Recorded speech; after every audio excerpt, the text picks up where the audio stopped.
for the invitation to come. And without Brooke and Benji, if you guys know them very well at all, this is our business, and I want to tell you about the business, but first I want to tell you about my experience with Benji and Brooke. And it couldn't have been as fluid and as easy as it was for us in our business had it not been for Pioneer Tech and the Business Center here. Brooke, in her marketing, she designed this logo. We told her what we wanted, and I am not easy to please sometimes.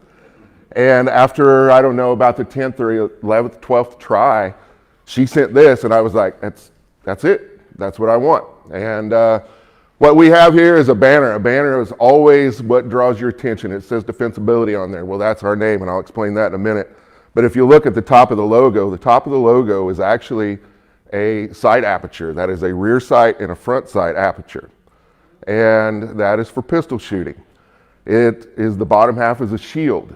Shield is for protection. All those things mean something to me.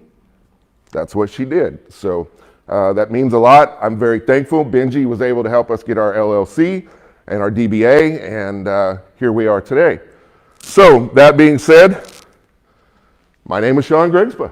I am the founder of Defensability, and Defensability came from two different words. Those words are defense and ability. And it is our inherent responsibility to defend ourselves and those we love. But without the ability, it is pointless. Think about that for just 1 minute. I actually sent that to Brooke in a text message. I was ranting about, man, I really don't know. And I just hammered that out, and she was like, that really is a pretty good statement. You might want to hang on to that. So I screenshot it so I didn't accidentally delete it off the messages. But my wife, Julie Grigsba, you know her. She's all through the community here. And my 3 adult sons and I own this company together. We have the LLC, it is CRL Resources. CRL stands for Clay Rowdy Luke Resources. Those are my children. That's the LLC that we operate Defensability under. Right now, can you guys read that at all? Is it really too small? You can read it? Okay. Our CRL Resources is an armed executive protection company. We have confidential clients.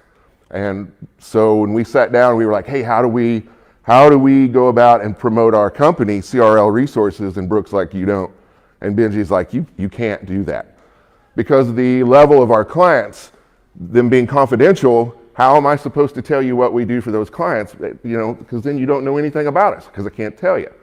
So they were like, hey, let's go ahead and do this other move. It was a perfect move, perfect fit for us. Our kids just took it on naturally. They've been to instructor courses. They're all excellent shots. They don't shoot as good as me, but they're excellent. And I think they're just good boys, and my wife is great support. She's here today. Thank you. I have a passion to see others learn. I have a passion to see people learn something that they don't know. Because in doing that, don't we in turn learn something from the person that we're teaching? Because there's different ways to present things to people, and sometimes it has to be different depending on the person. So when you teach somebody something, you actually can take something out of that education of them, and it is very beneficial. So I really have a passion to teach people things that they don't know about, or maybe that they need to be refreshed on. I enjoy being around people that like to learn, because I learn. I learn from people. I may not be teaching them anything, but I'm pulling something out of that experience every time, because we have to. That's how we grow, right? And if we stop growing, don't we start going the other way a little bit? So that's how we got into this educational instruction block of defensability. You're never too good or too old to learn. Never. And I'm hovering around 35, 36 years old now. And the mayor laughs out loud. He got me. But you're never too old, and you're never too smart to learn something. So in recent years, here we go. We're getting into the meat of it. In recent years, I'm going to say probably no more than 4. I have been having side conversations at Business After Hours or at Julie's things and or here at Pioneer Tech. And the side conversations always come back to, hey, when are you guys going to offer a firearms course? And it was like, well, we don't do that. And it was like, oh, that's a shame because, you know, we were really looking forward to having something more than what we got when we got our concealed carry permit. So I rolled that around for a year or so, and my wife and I started talking about it, and the kids and I started talking. And then it started happening more and more and more and more. Well, remember the state law changed in Oklahoma, it's open carry. So the concealed carry permits were kind of an afterthought at that point. Well, I can open carry, I don't need a concealed carry permit. Well, what we neglected to think about was the amount of training that still needs to go with those people that are carrying firearms. So, that being said, the conversations led to, hey, you know, I got my concealed carry about 4 or 5, 10 years ago, and I don't remember anything that they taught me. I would like more. Or another conversation was, you know, I showed up and my concealed carry permit instructor had me take the test. They gave me the information. We went out to their range wherever they lived or wherever they had leased. I put 10, 12, actually I heard the lowest count was 7 rounds into a target, and they signed off on my permit and said, have a good day. I think that the mark was missed.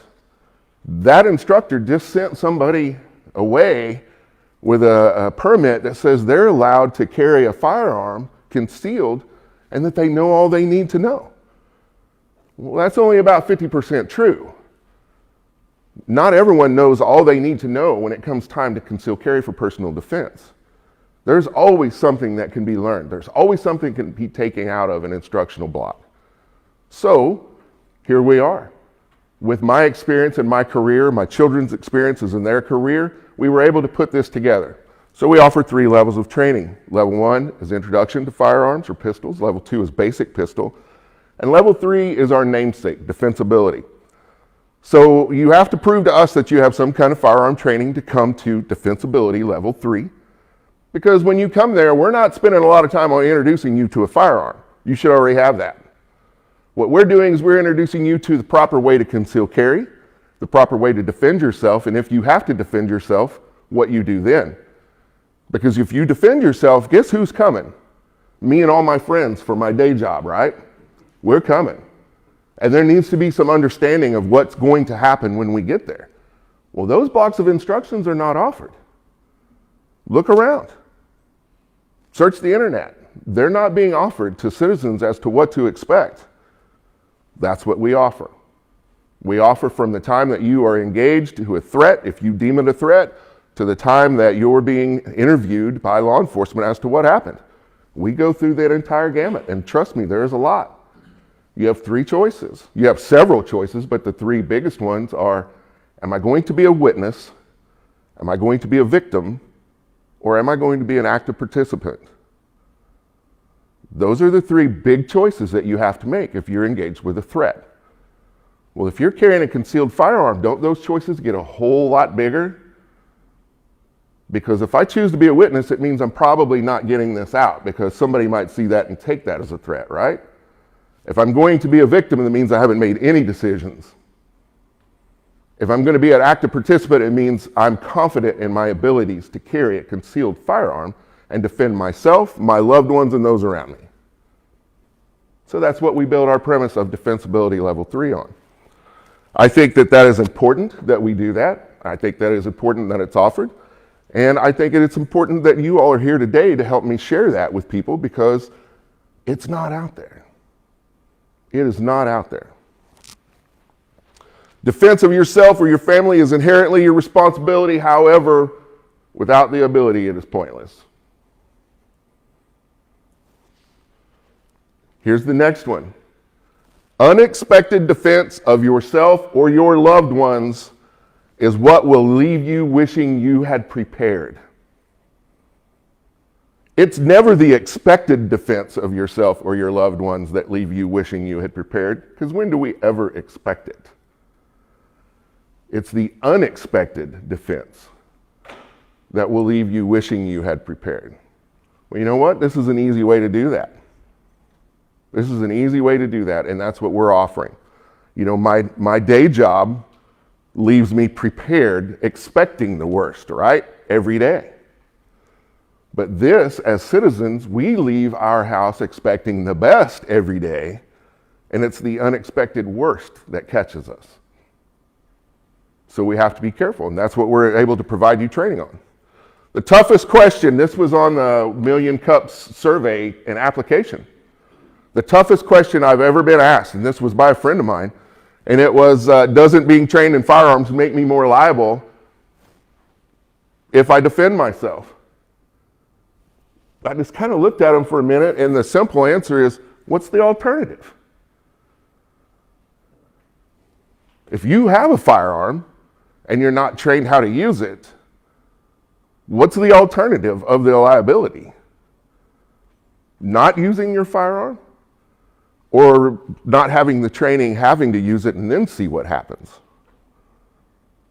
So it's a pretty simple concept.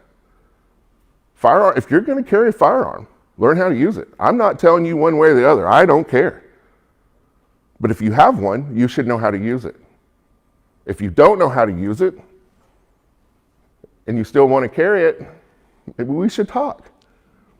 But if you have one and you want to know how to be confident in your abilities, that's what we offer. We are not the end-all, know-all.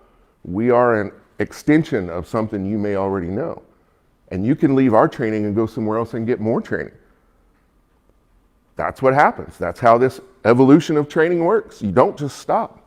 And I think that's what's happened with firearms training here in our community, in our state. I think it stopped. What we offer, level 1, introduction into pistols. What does that mean? We learn safety.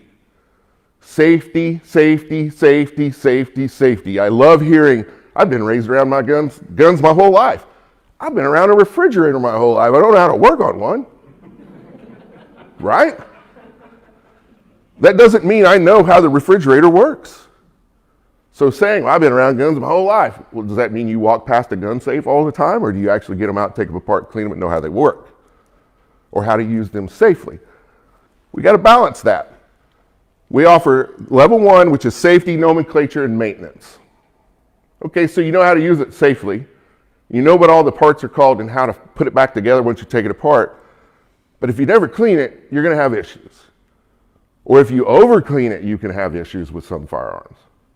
I know it sounds weird, but there could be too much oil on a firearm.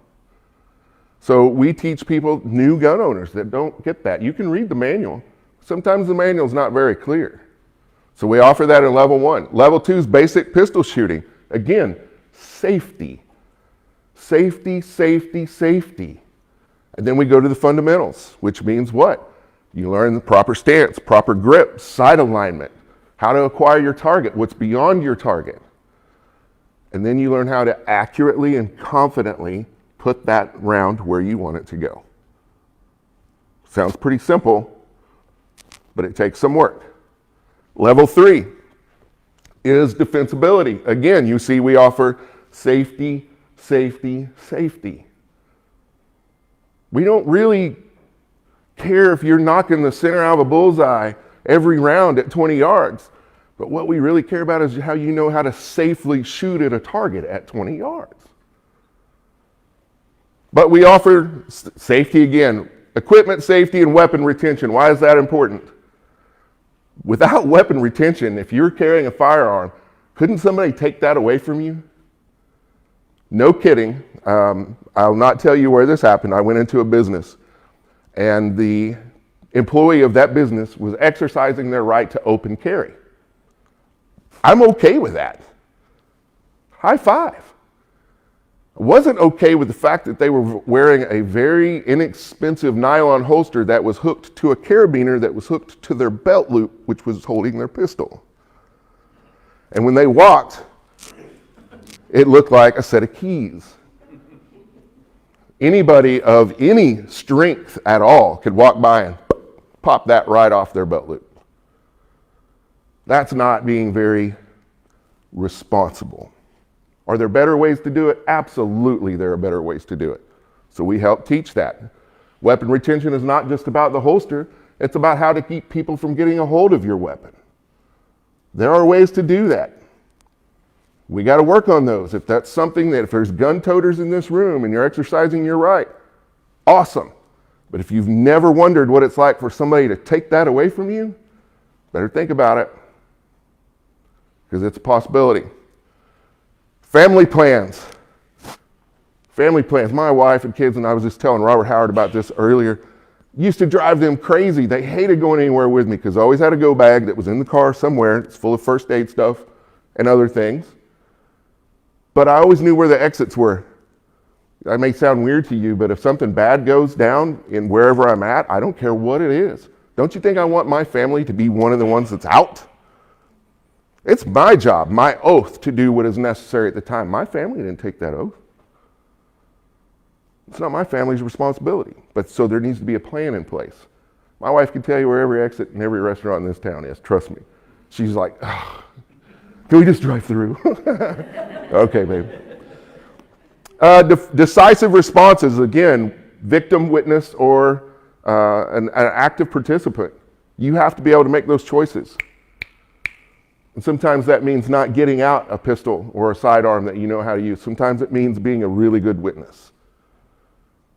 Okay? Response to law enforcement. If law enforcement's coming and you know they're coming, what do you think the call to them was? Probably there was a shooting, right? There's been something bad, somebody shot.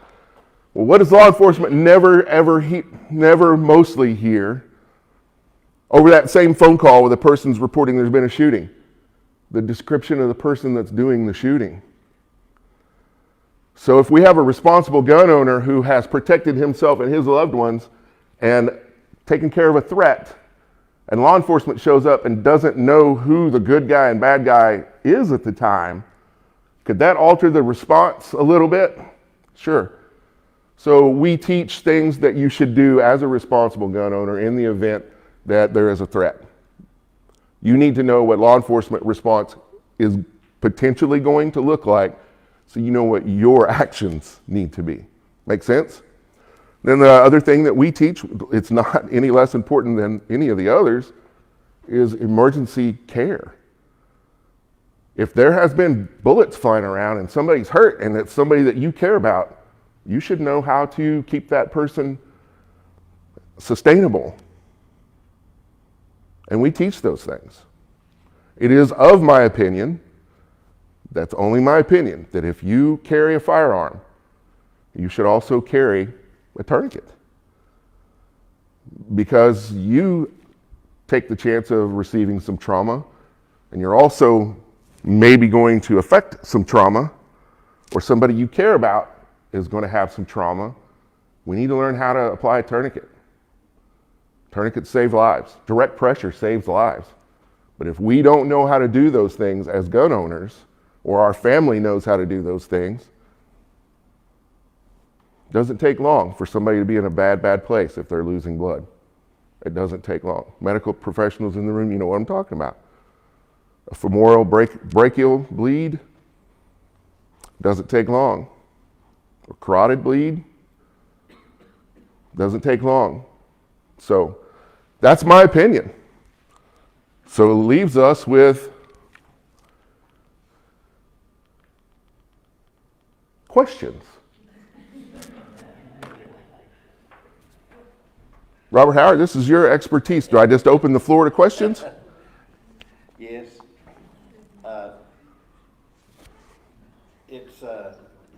This is really good training, and so when you do this, what's the cost of that entire course? So your question is, what is the cost of the entire courses, or broken up? Yeah, maybe each. Okay, so what we offer is level 1 and level 2 is a one-day event. We don't train to time, we train to standard. So we have had 6 hours, we've had a 7-hour, we've had a 9-hour class, and it all depended on the level of the students. So that's intro to pistol and basic pistol is a one-day event, and that's a $99 class. There are discounts on there. We offer discounts to nurses. We offer discounts to law enforcement wives or spouses. We offer discounts to teachers. You just have to go on there and see what discounts apply to you. Level 3, which is defensability, is again, it is trained to standard, not to time. It is maybe a 4-hour, a 5-hour class, maybe a 6-hour class. That by itself is a $99 class. I can tell you that my family and I have been online And we have searched and seen that there is quite a few training courses out there in other parts of the country. We're by far less than those classes because I feel that it is important to put out an affordable product because it is necessary for that not to be what keeps you from getting the training. So, any other questions? How frequently do you offer these? So your question is, how often are they offered? Right now, we are going at an as-needed basis. So we will do a level 3 once a month, and then we will try to do level 1 and level 2 twice a month if we have the student count to do that. Do you have a facility to provide this? Yes, the question is there a facility to provide this? Right now, I'm in negotiations, if you will, with the Ponca City Pistol and Rifle Club, which is an amazing facility, by the way, and we lease the Sheriff's Department range to use that facility. Do you do custom classes, like if there was a group, like that wanted to come in, just say it was a handful of people? Great question, thank you. Custom or corporate classes? Yes, we do offer those. Matter of fact, I have a meeting with a church here in Ponca City tomorrow for their armed personnel, and we're going to do a corporate training day with them because they feel that it's necessary that their staff have adequate training.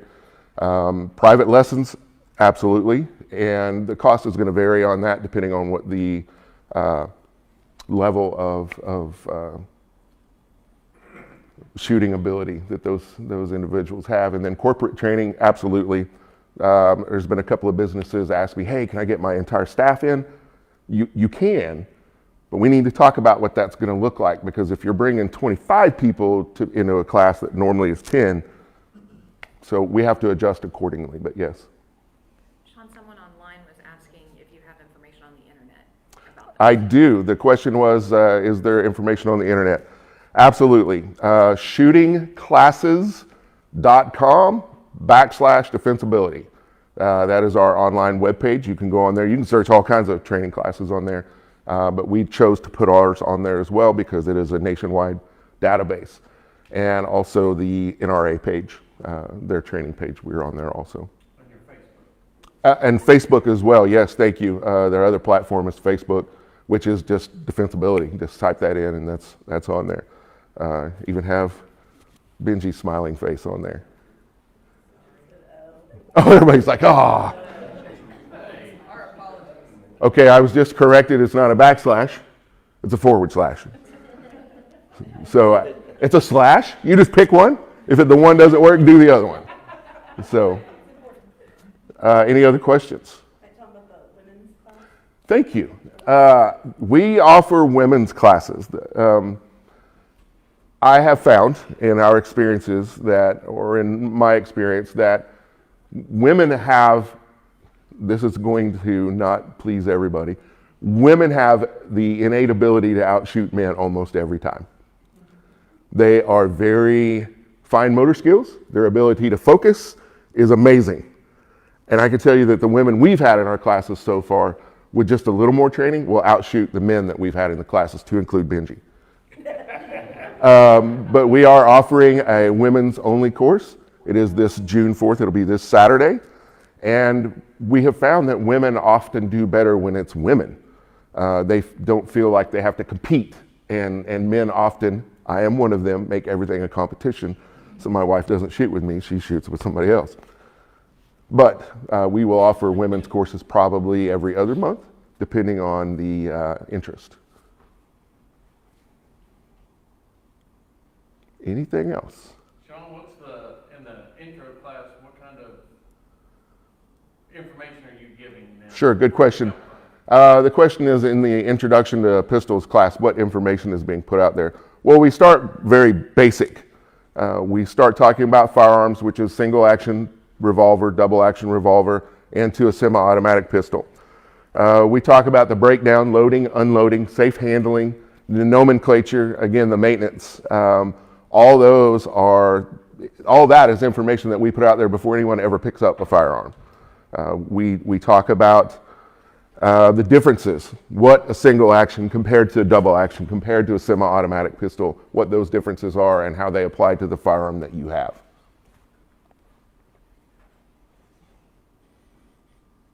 No more questions?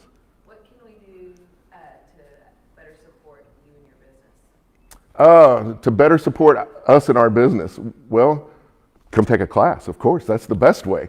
But, right now is if you happen to know somebody in a conversation that is looking for more training or desires to have a question asked, point them to us. I'm in a very unique position. I get to offer a professional point of view as well as a citizen's point of view. And I find that very valuable. So to help us, if you happen to know somebody, share our Facebook page.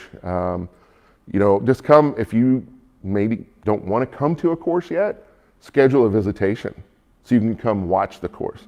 You don't get to participate because that's not fair to the ones that have paid to be there, but you can come schedule a visitation and go, yeah, maybe I'm more interested in that, or I don't want any part of that. But just help us share the word that there is training out here and available to those that desire it. And do you have to have your own firearm? Good question. No, you do not have to have your own firearm. You will have to supply your own ammunition. That is something that we ask you to do. But we have firearms that are of excellent standard that we can provide to you for a rental fee if you don't have one. And we can pretty much fit your hand. We have all different sizes of firearms. So we even have some left-handed firearms for those that are not like me. All right, there's some talk back there. So there's a question. Miss Allie? She just mentioned that when you said a few firearms, it was in the 70s, and I started laughing. No, it is not. It is not. There are one. It is mine, and I carry it on me at all times. Any other questions? Yes, sir. Not a question, comment. I have been in the presence of a couple women who had a firearm in their purse, had never shot it, had never had any training on it, but they were carrying heat to protect themselves. Mm-hmm. They were more dangerous than an atomic bomb, by the way. So I'm just sharing with everybody, if you think you want to carry, don't carry until you have your training, because you're dangerous to yourself and society. But a couple of friends, when I saw they were carrying, scared me to death. Correct. So I'm just asking for your own health and safety and benefit. Get the training. For sure. Good statement, actually, and a good observation. We've also seen that, and I will tell you that was part of the reason that we wanted to do women only as well. And it is about what women's carry options are. There are tons and tons and tons of options out there. Sometimes a purse is not a good fit for some people.